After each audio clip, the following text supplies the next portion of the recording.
Microsoft and Sony have a secret plan to destroy the Nintendo Switch 2. Some of you might say, no, not gonna happen.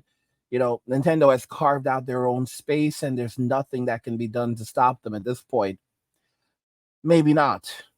Many of you know that there's a lot of rumors and leaks going around now.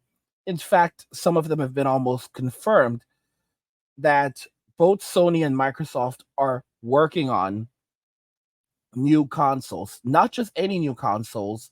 Of course, the PlayStation 6 and Xbox Next are in the works, but no, we're not talking about those. We're talking about new handheld consoles.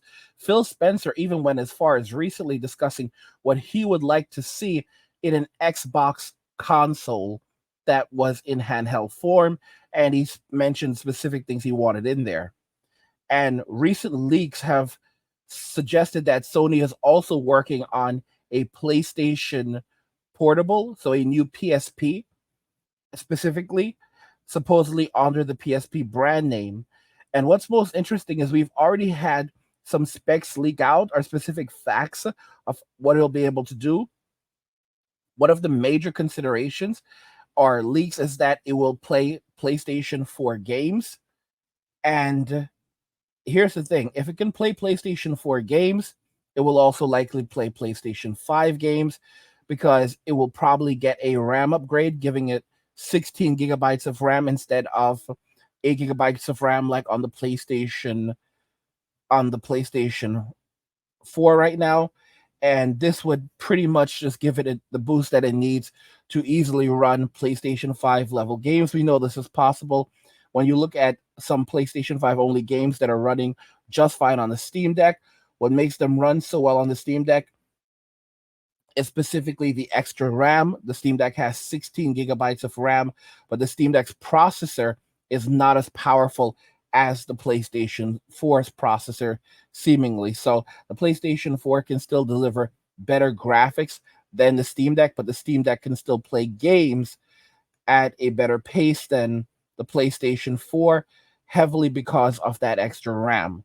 So so there's some issues there. There's some factors there, and we know this because you have games like Helldiver, you have games like Ratchet and Clank, that's a PlayStation 5 exclusive. These games run fine on Steam Deck, and that's basically kind of like the base that we'd be looking at when we discuss new handhelds, which is everything from Nintendo's new handheld to what Sony and Microsoft would be creating, and more so for Sony and Microsoft because they would be using very similar hardware to the Steam Deck, more similar than Nintendo. And the thing is that as a result of this, we very well could see a new console race take off, but it would be in the handheld market, something that we've never really seen before. We've had the 3DS era, and you know, the DS versus the PSP, 3DS versus the PlayStation Vita, and then Nintendo came out with the Nintendo Switch, and Sony abandoned the handheld market entirely. However, that's looking like it's going to change this time again. What Sony and Microsoft, it appears they're planning to do, is to release a new consoles, handheld consoles, over the course of the next 1 to 2 years, potentially in 2025, because these units have been rumored for quite some time. And what makes this such a massive, massive thing is that for them to come out with these consoles, these handheld consoles, roughly around the same time when Nintendo's releasing their new Switch, because of the delay, this would basically be a massive L for Nintendo. I shouldn't say a massive L, but it would basically be a huge hindrance. The big draw with Nintendo's console is, you can play it on your television, you can play it you could play, you know, it as a handheld, and it's basically a two in one. But there are trade offs in terms of graphic performance, and while a lot of games end up still looking great, like Mario Kart is incredible, Mario Odyssey, there are trade offs graphically. And a lot of third party games, even first party games like Zelda Breath of the Wild, it looks incredible. But, when you look at when it's upscaled and running on PCs and you can see it running at 4K. It looks absolutely insane. And when we think about this, when we factor these things in, Microsoft and Sony releasing handheld devices would definitely counter Nintendo. For one, being able to play all of those, your back catalog of games, so all of those PlayStation 4 games that are already there, right off the bat, that would give the PlayStation handheld, a massive catalog of games.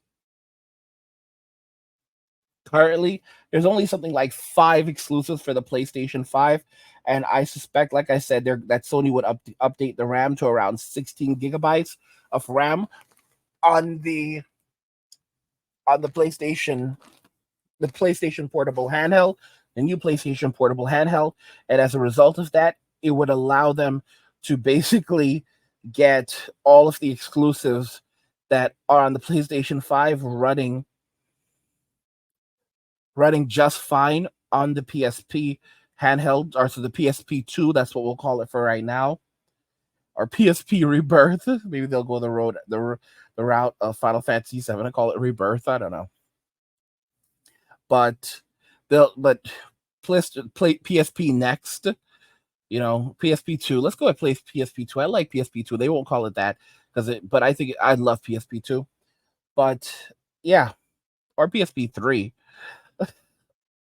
But it would be very cool. It would be very cool, and it would really stand out a lot. And I think that that's what's going to happen. I think that they're going to counter Nintendo with these handheld devices.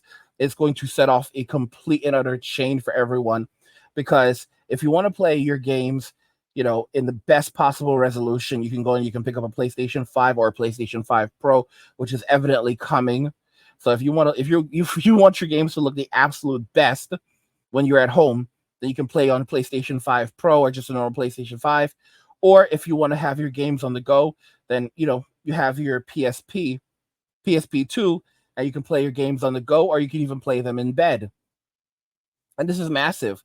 This is the situation here, where I doubt that it's going to have like the same option where you can like dock them and so forth. And no one's really cares about that. There are of course going to be the geeks who are like, I want to be able to dock it, but the games aren't going to look that great when docked to the television. No, the real magic is when you're done playing with PlayStation, when you're playing your PlayStation 5, and you want to go lay in bed and relax in bed, you hop in bed, and instead of having to, play on the new tablet that Sony released, where you can play your games remotely, you can basically pick up your PlayStation 5, pick up your PlayStation 2, PSP 2, and just pick up where you left off while playing in bed. Or let's say someone wants to use the television. It's a perfect example, especially for kids. It's a great reality. It's a really great reality, and it gives you the best of both worlds. And there are some things that would definitely hit the Nintendo Switch in ways that, people don't think about. For example, not just the fact that you can now play your games from PlayStation 5, PlayStation 4 on the go anywhere, the full game, the full experience, but also the ecosystem. So while Nintendo has been very, very stingy when it comes to letting you, let's say, watch Netflix on your Nintendo Switch, deliberately keeping certain apps off that they believed would detract from people playing games and focusing on games on the hardware, Sony and Microsoft don't really have that problem. And I honestly think that we could see something like a Netflix app day one, a Crunchyroll app day one on both Microsoft's and Sony's hardware. And then keep in mind with Microsoft, they would basically have the same game plan as Sony.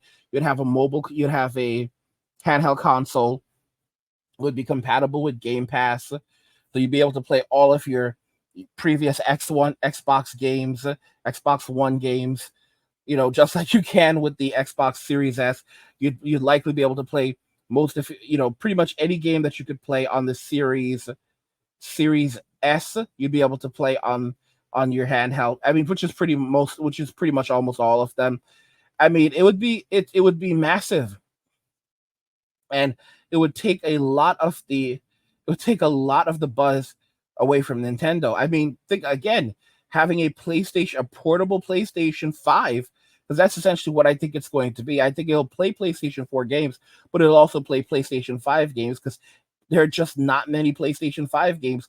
So Sony will just, increase the amount of RAM in this thing, because they're going to have to make it they're going to have to make it they're going to have to make it develop it in such a way that it has some longevity. If it's just exactly like the PlayStation 4, then within a few years it would be outdated and developers would be like, we want to keep developing for it, but now it's getting much more difficult to develop for. On the other hand, if it has enough RAM in it, if it has 16 gigabytes of RAM in it, then even after the PlayStation 6 comes out, there's still going to be games coming out for the PlayStation 5 that are going to be cross generation. As a result of that, a new PSP 2 would likely end up having a much longer longevity, a minimum of 4 to 6 years, based on that, maybe even a little longer. So it would basically carry over well into the PlayStation 6 generation, and by the time you get 4 to 6 years out of these things, that's not bad. And then by the time the hardware is beginning to look long in the tooth, they would already be working on another PlayStation portable device. And Microsoft would also be working on another handheld, assuming that the current handheld is also successful. I think Microsoft very well may potentially eventually end up leaving the console market. I think that's kind of what their ultimate goal is. They are a software company, not a hardware company. So while we may see one more Xbox, I don't know if that's going to be the future. I think Microsoft is just focusing on this play anywhere strategy. And don't get me wrong, though, they may continue to make hardware well into the future, but they may shift their focus away from it, and in fact, just like focus on integration and so forth. Because because think about this, they own all the games right now. They own all the games. They own Skyrim. They own Fallout. They own They own Activision Blizzard. I think so. I think they own Spyro now, and I think Activision was Spyro and Crash. They have a massive catalog of games. I mean, they own it all now, right? So they can focus on just putting their games on as many platforms as possible, because that's what Microsoft wants to do. They use hardware to sell software. They've always been a software company, and that's their goal, is to just sell you software.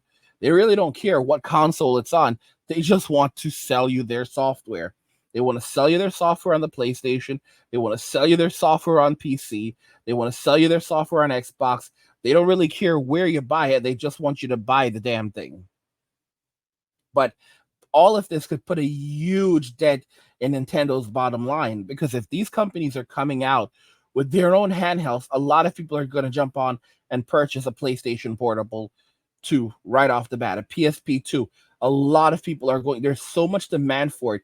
When you look at what happened with Sony's new remote tablet, and a lot of people went and purchased it, it sold out very quickly. There was so much demand for it, and this is just basically a tablet that allows you to stream your games from your PlayStation 5, remotely over Wi-Fi. And this thing was very, very popular. So when you take that into consideration, there's so much demand for a new PlayStation portable device, but a device that doesn't just play outdated games or a different set of games, will allow you to get the full console experience, play Spider-Man, all of these games. We know it's possible because we've seen it with the Steam Deck. I mean, yeah, it's coming. I truly think it's coming, and it's going. They're going to eat Nintendo's lunch. They're going to definitely put a. They're definitely going to put a dent in Nintendo's bottom line, and it's going to be hard, because I don't know, the effect of this could be so massive, because you're going to have all of that back catalog of PlayStation 4 games, and those games could be updated and optimized to run on this new device, just like they've been doing with the PlayStation 5 games, where they update PlayStation 4 games to run better on PlayStation 5. Sometimes it's free, sometimes it costs a little bit more. There's an update fee, but this is this is very very different compared to like what Nintendo. We don't really know what's going to happen with Nintendo's backwards compatibility, but we know with Sony what that would look like. For the most part, we can just imagine they would be very similar to what they're doing with the PlayStation 4 games running on PlayStation 5. So you'll be able to play your games anywhere, enjoy your games anywhere, and access your massive back catalog of PlayStation 4 games and just keep on and gaming. And like I said, you don't have it's no longer a matter of, for example, if you want to play on your TV, you don't have to put your, go and dock your Switch in your Switch. There you go. You don't have to go and dock your Switch, like you do with the Switch. Dock it. No, you can just put that down and pick up a PlayStation controller and start playing. And then when you want to move back over to your PlayStation portable, you just jump over there, and it's just it'd be like a seamless thing, you know. It's really cool. It's a very very cool concept, and I think that's honestly where we are headed with for both Sony and Microsoft, and that will take sales away from Nintendo. I truly believe it will take sales away from Nintendo.